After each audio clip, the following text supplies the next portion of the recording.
Today's guest is one of Wellington's most dynamic performers. He's featured on an internationally platinum-selling album and is the founder of Wellington-based One Roof, Ash Broke. What do you want in this life? What do you want in this life? Tell me what you want. What do you want in this life? What do you want in this life? Tell me what you want. Today on Setting the Scene, we are joined by Ash Broke of ONEROOF. What's up, bro? My G, what up? Yeah, nah, not a lot, bro. Just chilling. So, we won't muck around too much. We'll cut straight to the chase, bro. All good. What we're here about at Setting the Scene is talking about a bit of the artist's background. Can you give us a bit of insight into what got you started in music? DMX, bro. DMX? Straight up. Yo, which albums? It's Dark and Hell is Hot and Flesh of My Flesh. So did you start like riding out to DMX when you were I used younger? to get sent to my cousin's house for school holidays, G, and they were all from Central Hawke's Bay, and DMX was massive in the CHB. With those dog barks in there Yo. though. So what age did you find him and when did you start rapping yourself? I think I started listening to him when I was like maybe 10, 12. Yeah. And then started writing like basically straight after I heard him, eh? Do you remember at all what your first tracks were about? Saying rubbish, bro. Same rubbish. Fuck. Yo, and then Those spiritual lyrical raps. oh man, they're always in the chamber, eh? So after CHB and riding along with that, how long did it take for you to really start thinking music was a viable option for you? Like, it wasn't until later on in life, eh? Probably when I was 21 that I started actually like trying to write tracks and shit. And then like leading up to then, it was just writing like basically poetry in the pad, G. So give me a bit of insight into what made you take it seriously at that age. Diminishing life options. Yeah, man, not many career options going, so might as well do Fucking be a something I rapper. love, eh? Yeah. Yeah, bro, hard. Was it around then that you got into gigging, or was it just undercover Nah, writing? so then, like, when I was 21, that's when I started writing, like, songs and stuff. And then it wasn't until probably 24 that I started doing gigs. 25, maybe. True. So what were like some of your first gig experiences? Bro, dungy ass bars. Yeah. Hood rat ass lineups, bro. Was it down here in Welly? Yeah, bro, Fast City, shout out to Grant. Yo. Yeah, Grant put us on just because we used to always freestyle when we were on the piss at his bar. So he's like, fuck it, jump on the stage, do what you he's do. like, these guys got any music? And we're like, yeah, we got heaps of music. Because by then we had like 4 years of material to work with. Yeah. And we never done gigs. We were just writing songs, recording them just to do it, just for shit. So You did that gigging for a bit. How long was it? Because I see you've done some opening for big international acts. How long was it before you gained that notoriety to get you there? So we were gigging under the alias The Screw Ups for probably 2 years, 3 years. Yeah. And then went through a brand change. Because back then it was like I was calling myself Bacardi Dark. Wow. The most arse name ever. Yeah. But then, yeah, this wasn't until I decided to make my first album. And then when we put the first album out, that's when everyone started recognizing that there was some heat in Wellington, eh? And was that the Broken Dreams album? Yeah. Yeah. So that's coming up on like 3 or 4 years old now. Holy. So it's been a little bit of a lag, but it was all good. Like, putting the album out opened up heaps of doors for me, eh? Yeah. And like gained the respect of heaps of promoters and shit around town and abroad. Did you find that as well as all the love you were getting, did people get a little shadier after seeing that kind of success? Yeah. Fuck yeah, bro.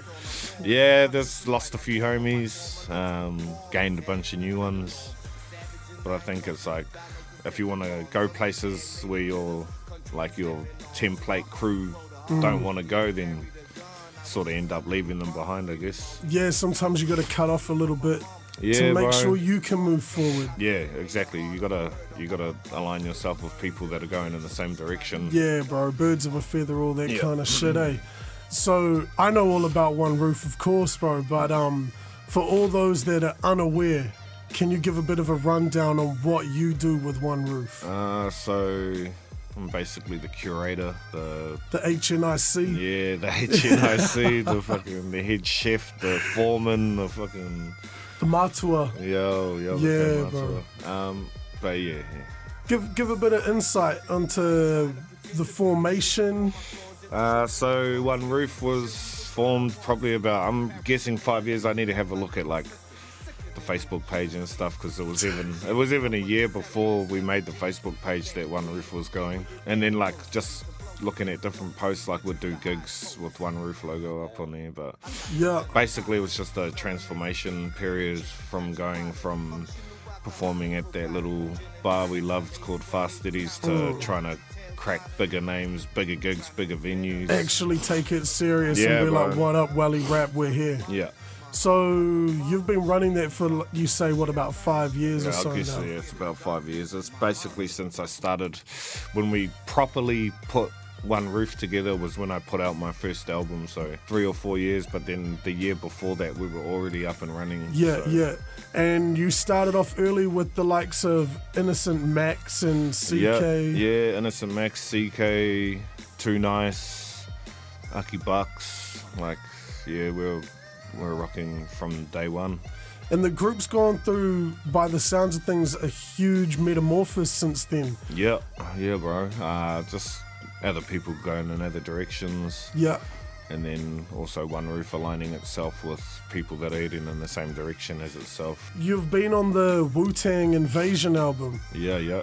Tell me a bit about that. Fuck, I just saw one. So I can't remember who sent it to me, but they sent me a link to apply to be on it. Yeah. I applied, and then like in, I'd say 15, 20 minutes, I get a call from this random ass number. Shit. And this guy's like, hey, yo, man, I'm Jizza. And I'm just like, whatever, nigga. Hung up on him, and then called back again, and it was DJ Symphony, and he was like, hey, man, this is DJ Symphony from Wu Invasion. I got Jizza here with me in the studio. We just heard your track. And I was just like, holy shit. Bro, I was just sitting at my cousin Jay's house. It's like, Damn. getting red-eyed. It must have been like surreal as fuck, like knowing that the Jizza was sitting in the studio listening to you. Bro, I felt embarrassed hanging up on him. Really? I was talking to my cousin. I was like, bro, I'm pretty sure I just got a scam number call me. And he was like, yeah, man, there's heaps of those going around. Be careful. It's nuts, bro. And then that album itself did real well. Yeah, that went platinum. Shouts out to Dills from Porirua. Yeah. He's another artist that's in One Roof that jumped on that mixtape and gained platinum status. And so what track of yours was it that you got on there? Mine was Angel. Angel. Yeah, basically Yo. a song for my old lady and another lady I highly respect. Yeah, man. I've heard it a fair few times, and it goes in nice and deep about your feelings towards them. Do you find writing the kind of music that gets in your feelings, do you find that easier, or do you find it easier to write the stuff you want to do at gigs and shit? For me, I think writing those sort of tracks are the ones that helps you release the most. Yeah. So like writing songs that talk about childhood or your upbringing or what Yeah. you're going through at the moment, those are songs that help the artist personally. Yeah. But I rather enjoy the bangers. the ignorant shit. Yeah, bro, there is a bit of love for that ignorant shit, eh? Like, Well, because it's just another aspect of who you are. So like, fuck yeah, we can't all be serious all Yeah, the time, bro. Like, so I try to like, for myself anyway, I try to do whatever I feel like I want to do at the moment, not just, hone in on one category or one topic. I feel you, bro. Like, sometimes it can be a bit too heavy on the soul, and you find yourself putting yourself in a funk if you're focusing on it and writing 'cause it. when you're writing that stuff, you have to be in that mode. You have to be in that emotion, Yeah. in that feeling. Yeah, man. And sometimes, even if it's healing at the same time, if it's a dark topic or if it's a topic that, pulls at the heartstrings, Yeah. it's like, Have you got anything else you want to add to this? Anything you want to throw out there, bro? keep the scene alive, man. Yeah.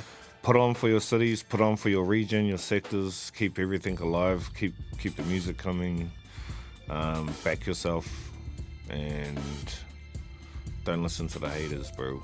Hard, bro. Thank you for your contributions to All the good, scene. my man. And thank you for coming through today and having this korero with me, bro. It's been dope. It's Ash Broke on Setting the Scene with Matua Prof. Cheers, cuz. Setting the Scene with Matua Prof.